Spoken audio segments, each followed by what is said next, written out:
I'm only 16 years old, but around 2 years ago, coming into high school, I fell in love with reading. And honestly, I think it was one of the best things that happened to me because before then, as most kids nowadays, I despised reading and it felt like a chore. It felt like something that I just had to do for either school assignment or something else, or because I was forced to do it. It was something like that. And personally, I don't like to be forced or told to do anything. I will personally go out of my way to do the complete opposite of what someone told me to do just because they told me to do it. So trust me, I understand. But if you're a young kid, if you're a young guy who's trying to figure out the world and stuff like that and trying to find himself, pick up a book. And it doesn't matter what book, just pick up a book, right? Because literally we have access to the minds and the environments of people, intelligent minds, some of the most intelligent minds ever, and their thought processes, people in history, right? Like right now, this is really what I'm talking about today. I picked up Dostoevsky's Notes from Underground, and I literally got it yesterday afternoon, and I haven't been able to put this book down. Seriously, I haven't been able to put it down. And I'm not gonna lie, I'm not gonna lie to this camera. I don't know most of the things that are being said. Obviously, I can read it, but I don't really grasp it in the way that it's meant to be understood. But that's okay because it's my first read and I'm 16 years old. And I still do understand a lot of it. And I think the reason that I haven't been able to put it down is because I relate so much to the Underground Man, or not like so much, but I understand him. I understand the Underground Man from holistic perspective. I understand his, I guess you could say, his ranting, his cry, right? But basically, this is going to be something short, but I just want to encourage every young guy out there to literally start reading and make it a habit. And the best ways to make it a habit is by reading a book about habits. Because then once you read that, because you'll have to read that with discipline, right? But after you finish that, then every other book after that will be enjoyable, it will be pleasurable, and you'll want to pick up more books. That's what I did. One of my first books that I really finished and really stuck through was Atomic Habits. And because of that, I built up the habits. Like as I was reading it, I was building up the habits and really executing the knowledge and the information that was in the book into actual real life.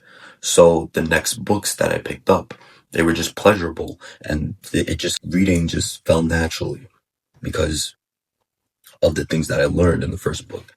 That's kind of like a cheat hack or whatever to kind of fall in love with reading. I think that's why it happened to me. But even before that, I was forced to read books for school. And freshman year, the literature took it up a notch from the years before. And I really started to understand even fiction books because on my own, personally, I mostly read self-improvement and nonfiction books on business, finance, stuff like the basics like Rich Dad Poor Dad and Principles by Ray Dalio, stuff like that. But I think that fiction, especially good fiction, could teach you some more, I would say, deeper lessons, emotionally deeper lessons, and build your character more. I think fiction, because before, when I first started reading on my own, I used to slander fiction books and novels. I literally used to slander them and used to say that it's not real reading. You're not really gaining real information that you could use in the real world. But that's so far from the truth. That's literally what books are made for. And what I've noticed, the differentiation between fiction and nonfiction is fiction makes me feel more, makes me feel something. And I think that's why I love cinema so much. Because I've just recently, literally in the past few months, have really understood the gravity or the weight of like feeling something deep, right? And really understanding a piece of art at its core level. right? Because art can come in the form of literature, right? It can come in the form of music, film, like physical paintings, or anything that makes you feel something beyond what's actually tangibly there, something that can reach your soul.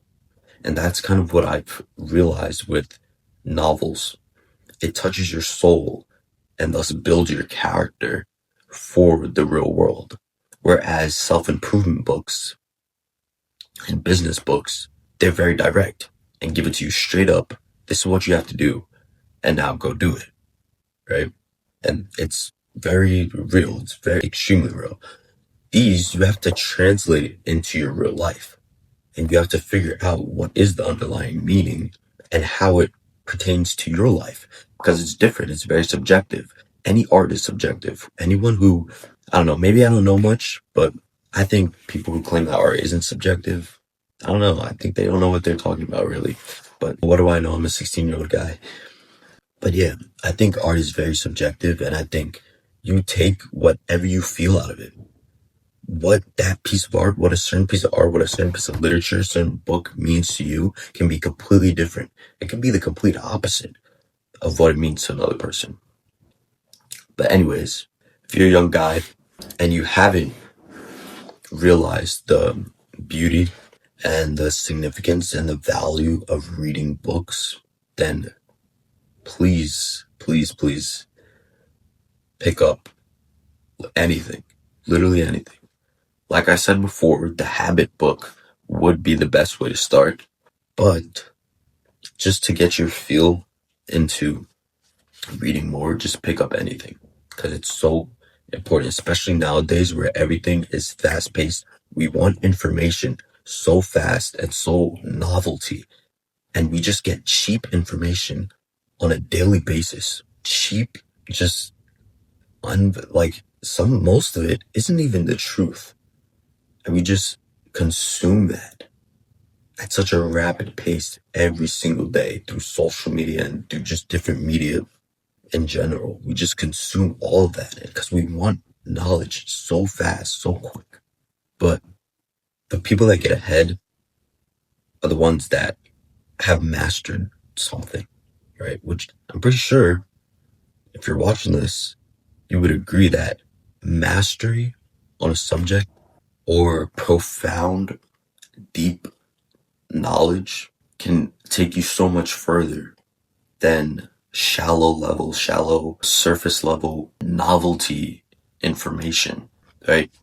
When you have the foundation and you could only get that foundation, that real foundation through books, you could only get that, then it'll take you much further because you have so much information and most of it goes in your subconscious. That's what I realized. Like when I was reading my habit book, Atomic Habits, not everything was in my conscious mind, but subconsciously, I was literally implementing the tasks or what was said in the book. I was literally implementing it into my daily life without even thinking about it because I was subconsciously taking it in while reading it, even after reading it. And then another thing, this is just like common sense type of things. Reading will allow you to slow down.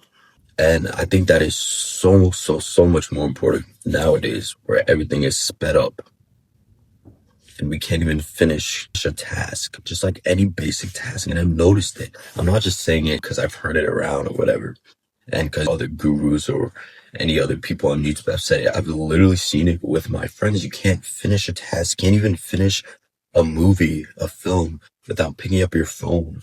Can't even watch a TV show, watch an episode of a TV show without getting up to do something or scrolling on TikTok simultaneously, listening to music, folding clothes, eating. It's such a skill. And previously, back way when and for thousands of years, this was just a basic common thing. But now it's just so valuable.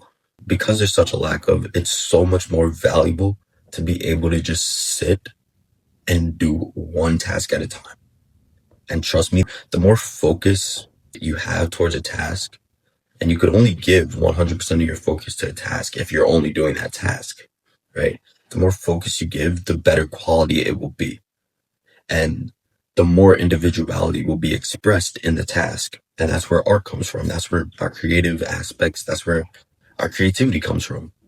Focusing on one task and slowing down is very beneficial and will continue to just even get more valuable as time goes on and as technology and social media and all these rapid paced information sources continue to advance.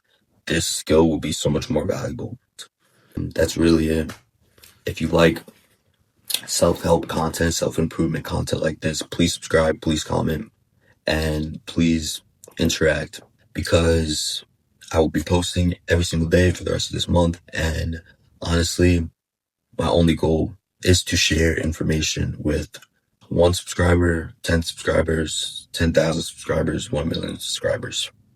I don't care who I have. I don't care if I have anybody. I just want to put it out in the world, everything that I've learned. So please interact. Thank you.